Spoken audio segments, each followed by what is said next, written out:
बहुत पहले की बात है। अनंतपुर नाम का एक बहुत बड़ा नगर था। आसपास के सैकड़ों गांव के लोग किसी न किसी काम से उस नगर में आते जाते ही रहते थे। उस नगर में हमेशा चहल पहल बनी रहती थी। अनंतपुर नगर में रहते थे वेद करमचंद। वेद करमचंद बहुत ही पहुंचे हुए वेद थे। अनंतपुर नगर में ही क्या, आसपास के कई राज्यों से भी बीमार लोग वेद करमचंद के पास बीमारी का इलाज करवाने के लिए आते थे। लोगों के लिए तो वेद करमचंद भगवान का रूप थे। जिस बीमारी का इलाज किसी के पास नहीं था, उसका इलाज वेद करमचंद करते थे। लोग तो यहाँ तक कहते थे कि वेद करमचंद के हाथों में तो जादू है, उनकी दी हुई पुड़िया से बीमारी छूमंतर हो जाती है। असल में वेद करमचंद को जड़ी बूटियों का बहुत ही ज्ञान था। अपने बाप दादा के जमाने से वह वेद का काम जो कर रहे थे। उनके घर पर हमेशा मरीजों की भीड़ लगी रहती थी। मिलों दूर दूर के राज्यों से भी लोग वेद करमचंद के पास इलाज करवाने आते थे। उनका वेद का पेशा बहुत ही अच्छा चल रहा था, इसलिए धन दौलत की उन्हें कोई कमी नहीं थी। कमी होती भी तो कैसे, जो भी उनकी दवा से ठीक हो जाता वह खुश होकर उन पर धन की बारिश ही कर देता था। पूरे अनंतपुर नगर की पहचान बन चुके थे वेद करमचंद।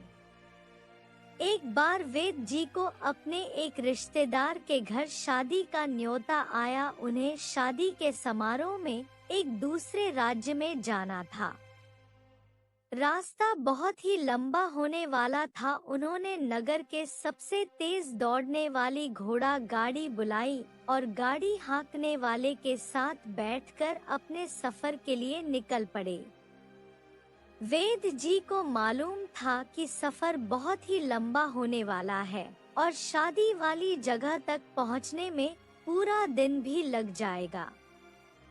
इसलिए वह सुबह सुबह जल्दी ही निकल पड़े और गाड़ीवान से घोड़े को तेज दौड़ाने के लिए कहा। अभी करमचंद जी कुछ कोस दूर ही निकले थे कि उन्हें पता लगा कि आगे के रास्ते में नदी पर जो पुल था वह बाढ़ की वजह से टूट गया है। उनके सफर में पहले ही यह बाधा पड़ गई। करमचंद जी परेशान हो गए कि अब आगे का सफर कैसे होगा। तो गाड़ीवान ने कहा, उसे जंगलों के बीच में एक दूसरा रास्ता पता है, अगर वेद जी कहे तो वह उस रास्ते से जा सकते हैं। दूसरा कोई चारा न दिखा तो वेद करमचंद ने कहा, ठीक है, जंगल वाले रास्ते से ही चलते हैं। गाड़ीवान घोड़ा गाड़ी जंगल की तरफ मोड़ दी। यह रास्ता काफी उबड़ खाबड़ था। रास्ता खराब होने की वजह से घोड़ा गाड़ी को धीरे चलाना पड़ रहा था। जैसे जैसे समय बीतता जा रहा था वैसे वैसे दिन ढलना शुरू हो गया। तभी अचानक मौसम ने करवट बदल ली और तेज आंधी तूफान शुरू हो गया। अब यह एक और नई परेशानी खड़ी हो गई थी।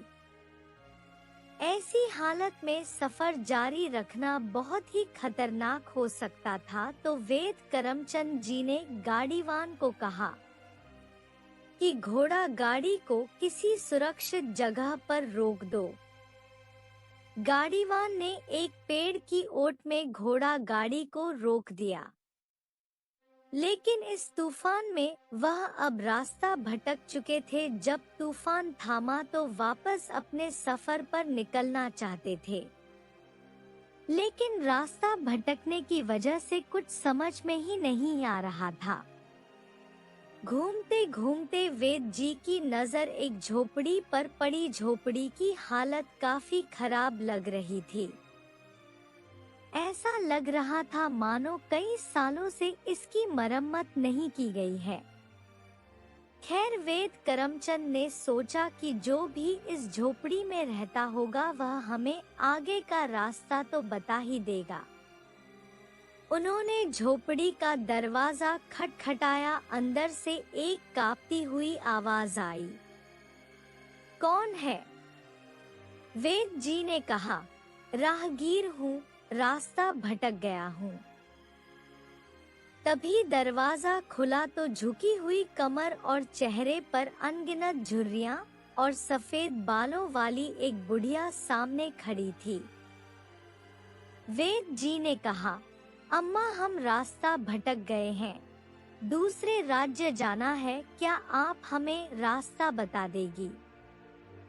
बुढ़िया ने कहा, हाँ क्यों नहीं, पहले अंदर तो आओ, परदेसी लगते हो, थक गए होगे, पानी तो पी लो।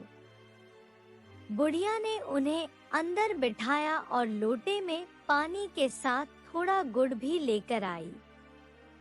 बुढ़िया का प्रेम भाव देखकर वेद करमचंद बहुत ही प्रभावित हुए। उन्होंने पूछा, अम्मा तुम यहाँ अकेली रहती हो?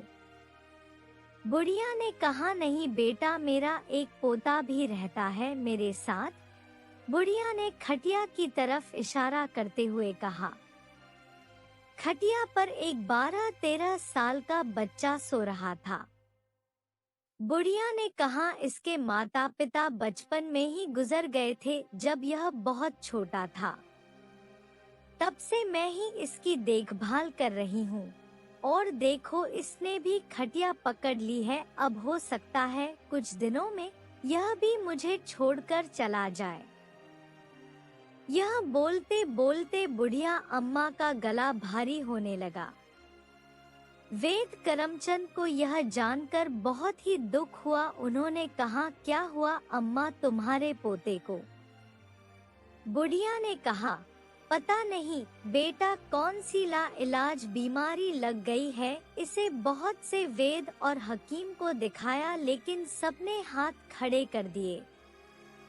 हर कोई सिर्फ यही कहता है कि इसका इलाज तो सिर्फ अनंतपुर के वेद करमचंद ही कर सकते हैं। मैंने कई बार अनंतपुर नगर का चक्कर लगाया लेकिन उनके घर पर मरीजों की इतनी भीड़ रहती है कि वेद जी से मिलना ही नहीं हो पाया। अब तो बस उस ईश्वर पर ही मैंने सब कुछ छोड़ दिया है। बोलते बोलते अम्मा की आंखों से आंसू निकलकर उसके झुर्रीदार चेहरे पर लुढ़कने लगे। उसने आगे कहा, मुझे पूरा यकीन है कि ईश्वर मेरी मदद जरूर करेंगे। यह सुनकर वेद करमचंद के जैसे होश उड़ गए, उनके रंगटे खड़े हो गए। उन्होंने याद किया सुबह से लेकर अब तक का घटनाक्रम। वह घर से निकले और नदी का पुल टूट गया।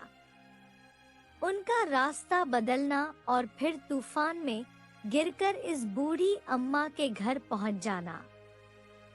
उन्हें समझ में आ गया कि जो भी उनके साथ हो रहा है वह सब इस बुढ़िया का यकीन था जो धीरे धीरे हकीकत में बदल रहा था।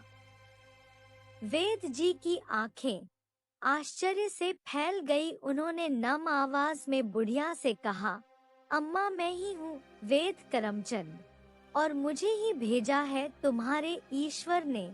तुम चिंता मत करो, इसका इलाज मैं अभी से शुरू कर दूंगा।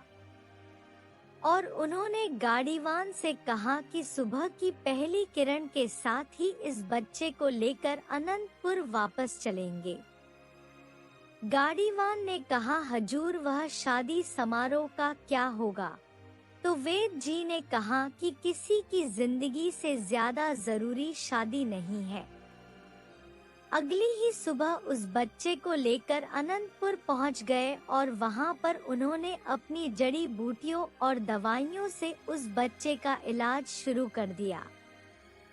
और उस ला इलाज बीमारी को वेद जी के आगे हार माननी ही पड़ी। धीरे धीरे वह बच्चा बिल्कुल स्वस्थ हो गया और उस बूढ़ी अम्मा ने वेद जी को ढेरों आशीष और आशीर्वाद दिए। तो दोस्तों, इसी तरह की इंटरेस्टिंग स्टोरी देखने के लिए आप चैनल को सब्सक्राइब कर लीजिए और वीडियो पर लाइक और कमेंट करना बिल्कुल मत भूलिएगा।